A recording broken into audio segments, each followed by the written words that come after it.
Assalamualaikum warahmatullahi wabarakatuh. Perkenalkan, saya Rahmalia Asri Hapsari dengan nomor induk mahasiswa 2062401011 akan mempresentasikan praktikum sistem informasi akuntansi mengenai siklus aset tetap. Pengertian sistem akuntansi aktiva tetap adalah sistem akuntansi yang memperoleh transaksi yang mengubah aktiva tetap yang melibatkan bagian-bagian yang saling berkaitan satu sama lain untuk menghasilkan informasi akuntansi yang dibutuhkan di berbagai tingkat manajemen pada sebuah perusahaan. Tujuan sistem aset tetap yaitu 1. Memperoleh aset tetap sesuai dengan persetujuan dan prosedur dari manajemen. 2. Menjaga catatan akuntansi akuisisi aset, biaya, deskripsi, dan lokasi yang memadai. 3. Menyimpan catatan penyusutan untuk aset yang dapat didepresiasi sesuai dengan metode yang dapat diterima. 4. Memberikan informasi kepada manajemen untuk membantunya merencanakan investasi aset tetap masa depan. Dan 5. Mencatat dengan benar penghentian dan pelepasan aset tetap. Sistem aset tetap itu terdiri atas 1. Perolehan aset, 2. Pemeliharaan aset, 3. Pelepasan aset. Perolehan aset 1. Dimulai saat departemen manajer menentukan bahwa aset tetap lama perlu diganti atau aset tetap baru akan diperoleh. 2. Formulir permintaan pembelian harus sudah diisi, memerlukan tanda tangan otorisasi untuk item yang melebihi batas yang ditentukan sebelumnya. 3. Bagian akuntansi akan melakukan fungsi pencatatan. Pemeliharaan aset 1. Melibatkan penyesuaian saldo akun anak perusahaan (FAS) saat aset terdepresiasi. 2. Perlu dilakukan perhitungan depresiasi yang merupakan transaksi internal yang didasarkan pada sistem FAS pada jadwal depresiasi. 3. Jika terdapat perbaikan fisik, juga harus dicatat untuk meningkatkan saldo akun anak perusahaan dan jadwal penyusutan. Pelepasan aset itu meliputi 1. Di akhir masa manfaat aset atau disposisi sebelumnya, aset harus dikeluarkan dari catatan dan jadwal penyusutan. 2. Pelepasan aset membutuhkan formulir permintaan, pembuangan, dan laporan pembuangan sebagai dokumen sumber. Pengendalian internal pada sistem aset tetap meliputi 1. Otorisasi. Otorisasi yaitu haruslah bersifat formal dan eksplisit karena tingginya biaya sistem AT, akuisisi, perubahan metode depresiasi. Kemudian yang kedua adalah pengawasan. Ancaman penyelewengan membutuhkan pengawasan manajemen yang konstan. Pencurian, mengamankan lokasi fisik aset, penyalahgunaan, memantau aktivitas di tempat kerja. Dan yang selanjutnya adalah verifikasi independen. Auditor internal haruslah memverifikasi catatan sistem AT secara berkala. Kewajiban faktor yang digunakan dalam keputusan, masa manfaat, diskon, model penganggaran, lokasi, kondisi, dan nilai wajar dari pencatatan aset tetap dalam buku besar pembantu, logika pemrograman untuk perhitungan secara otomatis atau depresiasi. Selanjutnya, mengenai flowchart siklus pembelian aktiva tetap, yang mana dimulai dari direktur utama membuat surat permintaan otorisasi investasi sebanyak 3 rangkap. Setelah membuat surat otorisasi investasi tersebut, akan diserahkan kepada bagian akuntansi, yang mana akan memberikan surat order pembelian.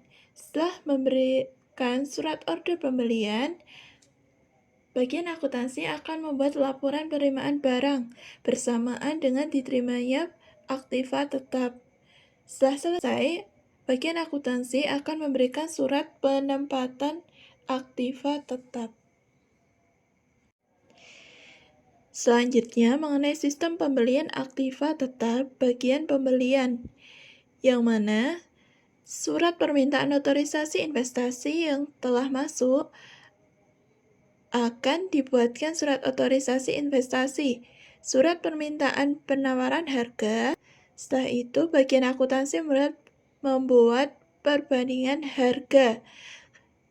Setelah membuat perbandingan harga, juga akan memilih pemasok dan membuat surat order pembelian yang dikirim kepada pemasok. Setelah itu, bagian akuntansi juga akan membuatkan surat order pembelian dan laporan penerimaan barang, mencatat tanggal penerimaan pada surat permintaan pembelian tersebut. Setelah itu, dari pemasok, faktur dari pemasok akan memeriksa faktur tersebut. Selanjutnya, untuk flowchart sistem pembelian aktiva tetap lanjutan, bagian penerimaan akan menerima surat order pembelian bersamaan dengan surat pengantar dari pemasok. Setelah itu, akan memeriksa barang yang diterima dan membuat laporan penerimaan barang, serta akan membuatkan laporan penerimaan barang dari surat order pembelian tersebut dan dikirim kepada bagian yang menggunakan aktiva tetap bersama barang. Untuk bagian utang, akan menerima surat permintaan otorisasi investasi dan surat order pembelian, juga laporan penerimaan barang dan faktur dari pemasok. Setelah itu, bagian akuntansi akan membandingkan faktur dari pemasok dengan SPOI dan surat order pembelian dan laporan penerimaan barang, serta juga akan membuat bukti kas keluar. Setelah membuat bukti kas keluar, akan memberikan surat order pembelian laporan pembelian barang, dan faktur. Setelah itu akan keluar register bukti kas keluar. Untuk bagian aktiva tetap akan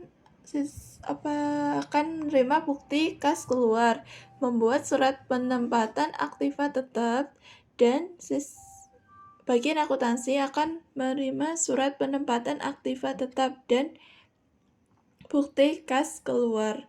Untuk bagian kartu aktiva tetap akan menerima surat penempatan aktiva tetap, bukti kas keluar, yang akan diberikan kepada pembeli, dan pembeli akan menerima kartu aktiva tetap. Selanjutnya, untuk flowchart sistem penghentian aktiva tetap, yang mana bagian yang menggunakan aktiva tetap akan mulai membuat surat permintaan penghentian pemakaian aktiva tetap, dan juga akan membuatkan surat penghentian pemakaian aktiva tetap. Setelah surat permintaan penghentian aktiva tetap dikeluarkan, akan dikasihkan kepada pembeli. Untuk direktur utama akan menerima surat penghentian pemakaian aktiva tetap. Setelah itu akan memberikan perintah berupa otorisasi dan akan memberikan surat penghentian pemakaian aktiva tetap. Untuk bagian aktiva tetap, surat penghentian pemakaian aktiva tetap akan diberikan kepada pembeli. Untuk bagian kartu aktiva tetap, surat penghentian pemakaian aktiva tetap akan membuat bukti memorial, yang mana bukti memorial tersebut akan mencetak kartu aktiva tetap. Untuk bagian jurnal, akan diberikan bukti memorial, dan bagian akuntansi akan membuat jurnal umum, dan selesai. Sekian presentasi dari saya. Apabila ada salah kata, saya mohon maaf yang sebesar-besarnya. Terima kasih. Wassalamualaikum warahmatullahi wabarakatuh.